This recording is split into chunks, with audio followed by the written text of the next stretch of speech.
నిన్న 13th evening రోజు హాస్నా visible పోలీసింగ్లో భాగంగా హాస్నా వెల్నెస్ స్పాని రైడ్ చేయడం జరిగింది. అందులో అసాంఘిక కార్యకలాపాలు జరుగుతున్నాయని చెప్పేసి మాకు క్రెడిబుల్ ఇన్ఫర్మేషన్ వచ్చింది.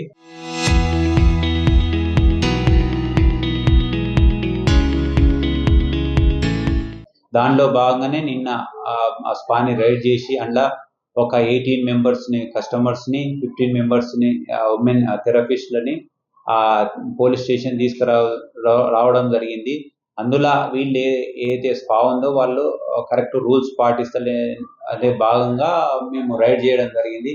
యాక్చువల్గా ఈ స్పా రన్ చేయాలంటే వీళ్ళు క్రాస్ మసాజ్ ఉండకూడదు. క్రాస్ మసాజ్ చేసేటప్పుడు ఇంకో మెన్ను కూడా ఉండాలా.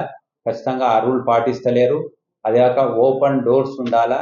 ఓపెన్ డోర్స్ లేకుండా క్లోజ్ డోర్స్ తోటి చేసి లేకపోతే ట్రాన్స్పరెంట్ గ్లాస్ అని ఉండాలా. అది కూడా లేదు. థెరపిస్ట్ సర్టిఫికేట్స్ ఉండాలా. అవి కూడా కొందరికి లేవు. ఇవన్నీ రూల్స్ వైలేషన్ బ్రేక్ చేస్తున్నారు. అబ్సినిటీ కూడా ఉండకూడదు. ఈ రూల్స్ అన్ని బ్రేక్ చేస్తున్నారు కాబట్టి ఈ స్పాని రైడ్ చేసి దాంట్లో వాళ్ళ మీద క్రిమినల్ కేసు రిజిస్టర్ చేయనుంది. వాళ్ళ మీద చట్టపరంగా చర్యలు తీసుకోబడతాము.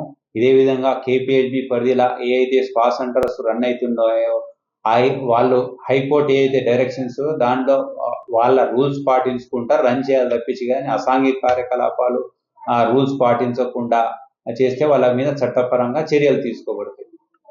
చరిత్ర సృష్టించినోడు ఇప్పుడు ఆ చరిత్రని తిరగరాయబోతున్నాడు.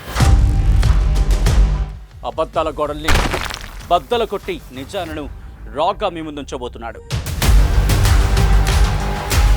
నిజమైన వార్తల కోసం వెంటనే డౌన్లోడ్ చేసుకోండి రా యాప్ని.